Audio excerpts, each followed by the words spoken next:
Mesdames et messieurs, bonjour, merci d'être venus. Je suis Cédric Bellotti, je suis membre de l'association qui s'appelle Cobati. Cobati a signé un partenariat à la fin de l'année 2016 avec Amif Partenaires. Cobati est une fédération d'associations qui est présente dans 6 pays au travers 126 associations et qui compte un petit peu plus de 4500 cobatistes. Cobati regroupe des personnes physiques qui travaillent toutes dans des entreprises qui sont liées à la construction, à l'urbanisme, à l'environnement ou au cadre de vie. Cobati rassemble des hommes et des femmes qui veulent réfléchir ensemble à l'harmonisation des rapports professionnels, autant entre eux qu'avec l'ensemble des acteurs et participants à l'acte de bâtir, qu'ils soient publics ou privés. Cobati en Île-de-France, c'est 12 associations, 450 membres, un congrès qui va s'organiser en 2019 qui comptera plus de 1000 personnes et un ensemble de savoir-faire et de compétences et 450 entreprises à votre service. Parmi ces entreprises, il y a le cabinet Pierre Bois dont je suis membre qui va vous parler aujourd'hui de tout ce qui est maquette numérique, BIM et nuage de points. Et c'est John Tutertre, le responsable 3D dans notre cabinet, qui va vous en parler. Je vous laisse la parole, John. Merci Cédric, bonjour à toutes et à tous, merci d'être là. Je vais vous parler de choses un petit peu plus techniques. Est-ce qu'on m'entend mieux?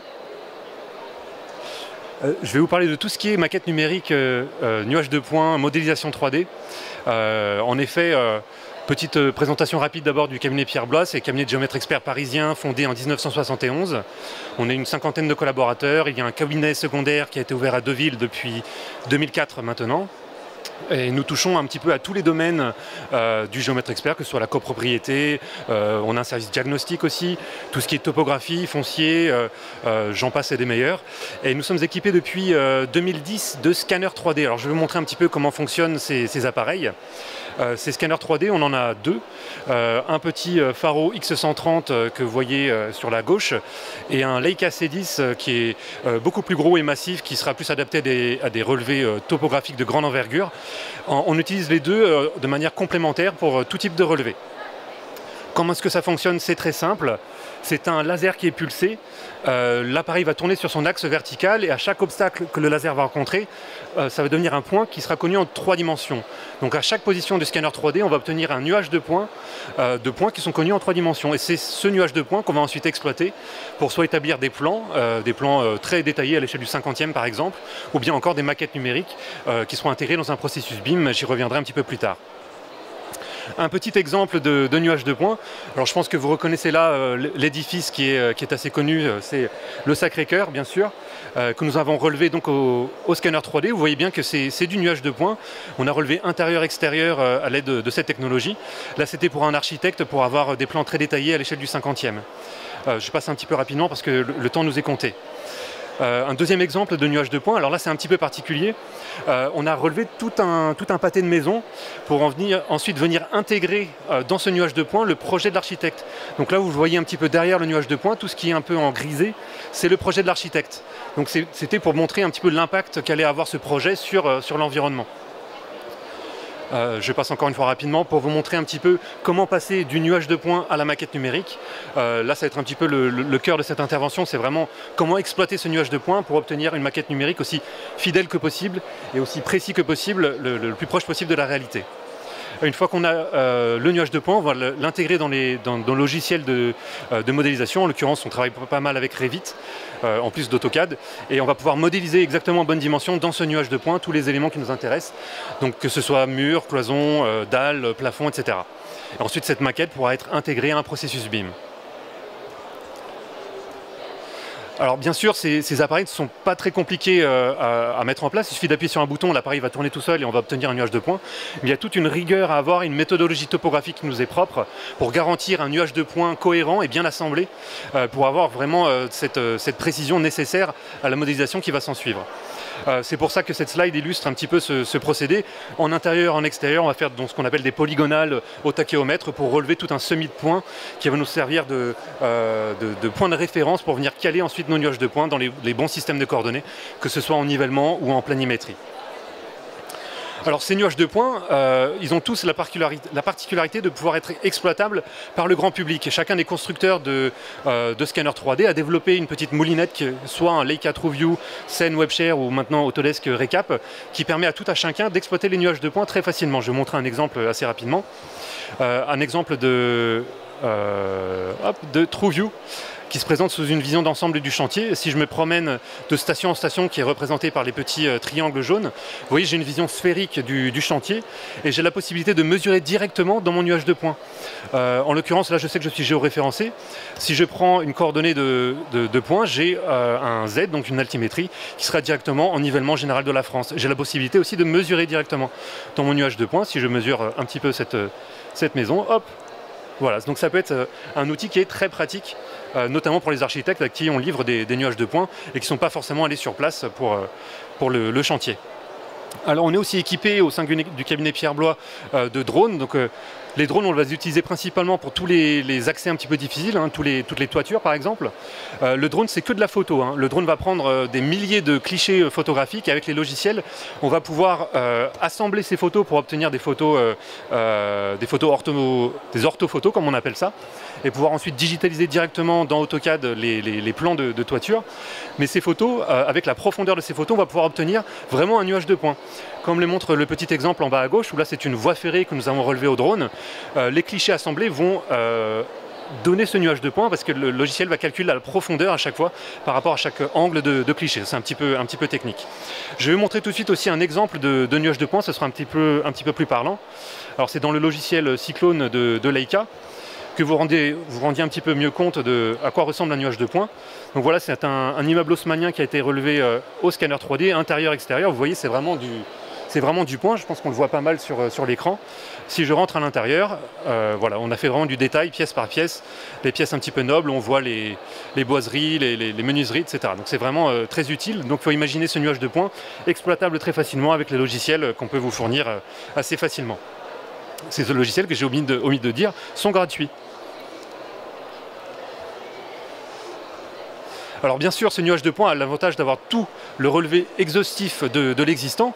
C'est très pratique d'avoir ce nuage de points pour notamment faire des maquettes. Bien sûr, on a l'information en 3 dimensions, donc on va pouvoir utiliser ce nuage de points dans les différents logiciels, que ce soit Revit ou AutoCAD, pour modéliser directement en bonne dimension, comme on a vu tout à l'heure dans la petite vidéo.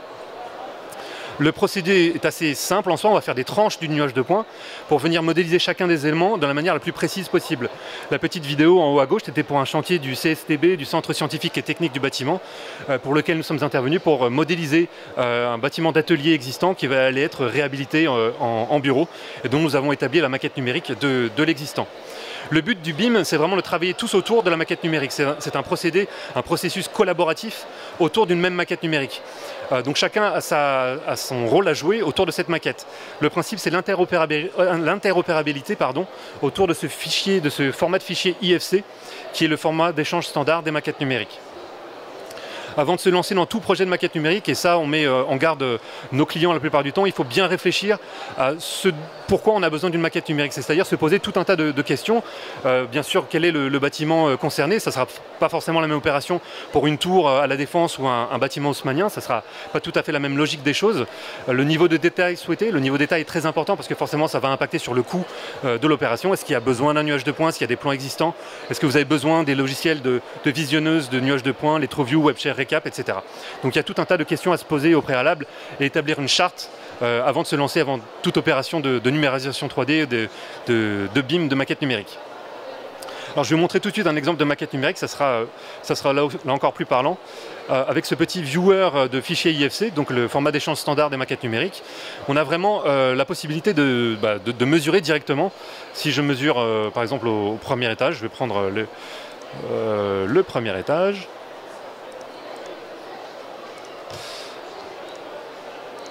Où je peux mesurer dans ma maquette numérique, avoir les éléments directement en bonne dimension. Si je prends par exemple entre les deux cloisons, voilà, j'ai ma cote tout de suite. Après, l'avantage avec les maquettes numériques, c'est aussi qu'on a la possibilité d'extraire depuis toutes les maquettes numériques, directement dans les logiciels métiers, tout ce qui est plan de coupe par exemple. Si je prends une coupe au hasard, je peux la choisir à n'importe quel endroit du bâtiment, l'avancer, la reculer, je peux vraiment la mettre à n'importe quel endroit et extraire directement de ma maquette numérique les éléments qui m'intéressent. Le but de ces maquettes numériques, alors petite slide rapide que vous pourrez peut-être analyser plus en détail, ou si vous venez nous poser des questions à la fin de cette présentation à mon collègue et moi-même, on pourra aborder cette partie financière. Il y a différents niveaux de détail, c'est ce qu'on appelle les LOD, donc les prix forcément varient en fonction de ce niveau de détail. Ce que je disais, c'est que la maquette numérique, l'objectif de cette maquette numérique, c'est de pouvoir vraiment gérer toute l'historique du bâtiment. C'est en quelque sorte une carte vitale du bâtiment pour tout ce qui est, par exemple, gestion de travaux, gestion de copropriété, de division en volume. On va pouvoir y arriver via une maquette numérique. On a toutes les informations de la maquette numérique. Le I de BIM, c'est l'information. BIM qui veut dire Building Information Modeling, les bâtiments information modélisés. Dernier petit exemple de nuage de points de maquette numérique pour un projet qui a eu pas mal de retentissement, il y a eu pas mal de communication autour de ce projet, c'est la tour Super Montparnasse que vous reconnaissez peut-être parce qu'elle est assez connue, hein. On la voit le long de la voie ferrée quand on part de Montparnasse, où là on avait fait toute une campagne de relevé au scanner 3D pour avoir le nuage de points de l'enveloppe extérieure du bâtiment, qu'on a ensuite modélisé en partenariat avec Architecture Pellegrin, qui est l'architecte qui a travaillé sur ce projet de rénovation énergétique, donc de cette IGH, hein, c'est un immeuble de grande hauteur, une copropriété de 270 copropriétaires. Donc là, le processus BIM autour de cette maquette numérique a été primordial justement et a été une aide très précieuse pour la décision pour les 270 copropriétaires pour qu'ils puissent se mettre d'accord sur chacun le choix des fenêtres qui leur étaient proposées par exemple. Je vous montre cette petite vidéo. Là où vous reconnaissez peut-être la tour Super Montparnasse, où donc ce nuage de points de l'extérieur nous a permis de modéliser de la manière la plus précise possible la tour, et ensuite cette maquette de la tour a permis à l'architecte de modéliser les intérieurs et de lancer cette maquette numérique de ce processus BIM de rénovation énergétique. En plus de ces maquettes numériques, puisqu'on a toute la modélisation 3D, toutes ces informations en 3 dimensions, il nous est également très facile maintenant de faire de l'impression 3D, ce qui peut être aussi très parlant, d'avoir le fichier IFC en version informatique, c'est très bien d'un côté, mais d'avoir quelque chose de palpable et de relativement beau aussi, hein, parce que c'est une impression 3D en couleur, c'est pas mal du tout d'avoir cet objet-là de communication pour pouvoir dialoguer autour d'une table sur le même immeuble.